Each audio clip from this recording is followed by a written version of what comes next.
Uther invites the Duke and his wife to his castle and propositions her. She refuses him, tells her husband, and the Duke and Igraine slip out of Uther's castle by night and flee. On the advice of his knights, the king, sick with lust and rage, marches on the Duke of Cornwall. While the siege is still on, Merlin the magician arranges a pact with King Uther. He will transform Uther into the image of the Duke and get him to bed with Igraine. The condition is that the child who will be conceived on this night shall go to Merlin for rearing as he sees fit.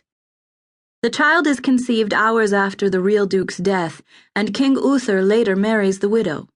On the same morning, by King Uther's request, two fellow kings, Lot and Nantres, marry two of Uther's daughters, and the third daughter, Morgan le Fay, is put to school in a nunnery and becomes a necromancer. She later marries King Uriens.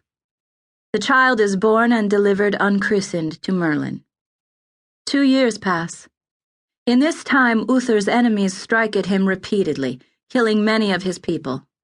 Uther falls sick, and in the hour of his death, Merlin gets him to proclaim his son Arthur the future king of England. After Uther's death, the kingdom is in jeopardy, every baron struggling to seize control. Merlin goes to the Archbishop of Canterbury, tells him a miracle is coming soon, and advises him to assemble all the lords of the kingdom at Christmas. They come and find a sword lodged in a stone, and on it the legend, "Whoso pulleth out this sword from this stone and anvil is duly born king of all England." No man can budge it, and to keep them in hand, the Archbishop arranges a New Year's Day tournament. To this tournament, a knight of low station, Sir Ector, comes with his son Kay and the child Merlin placed in his care, Arthur. On the way, Kay loses his sword and sends Arthur back.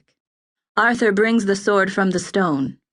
When they hear of this, the barons are outraged at the thought of being ruled by a boy. They postpone their decision on Arthur's kingship again and again, but at last accept it at the urging of the commons, and Arthur is crowned. He redistributes the land, redresses old wrongs, and extends his realm in a few years, bringing all the North, Scotland, and Wales to submission. Arthur has himself crowned in Wales, and the mightiest kings of his time come to the coronation, among them King Lot, King Nantres, and King Uriens, the husbands of Uther's 3 daughters. Arthur is pleased, thinking they come from love and respect, but the gifts he sends them are scornfully refused. They have come to fight him. With 500 men, Arthur withdraws to a tower, and Merlin goes to talk with the hostile kings. He tells them of Arthur's lineage and arranges a parley, then vanishes from their midst and returns to Arthur.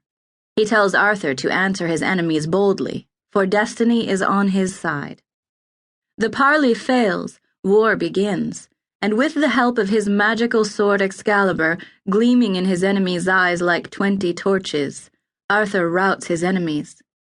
He returns to London, and there Merlin gives him a 3-part plan of war. First, he advises that Arthur get help from 2 kings over the sea, Ban and Bors, and that Arthur promise in return to help with their wars. Second, he advises a midnight attack on the greatest and bravest of Arthur's enemies, King Lot. Third, he advises that the armies of Ban and Bors be moved secretly into the English forest of Bedgraine.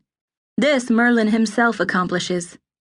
Arthur and his army fight the hostile kings, grown to a league of 11, and bring the battle to a draw. When the enemy is weakened and weary, the fresh armies of Ban and Bors descend. King Lot and his allies are badly beaten and might be destroyed, but Merlin tells Arthur to quit or fortune will turn on him. The hostile armies will not trouble him now for 3 years. Arthur and his allies stop, joyful over their success, and Merlin sees that all that happened in the battle is written down. An interlude of peace follows, a seemingly irrational joke by Merlin, then the appearance of an earl's daughter on whom Arthur gets a child who will become, later, a Round Table Knight. Now Arthur, Ban, and Bors go to help King Lo de Greyance with his war and win it for him. There Arthur first sees Guinevere, and immediately loves her. Ban and Bors return home, and so do the 11 hostile kings, who find their lands overrun with Saracens and other bandits,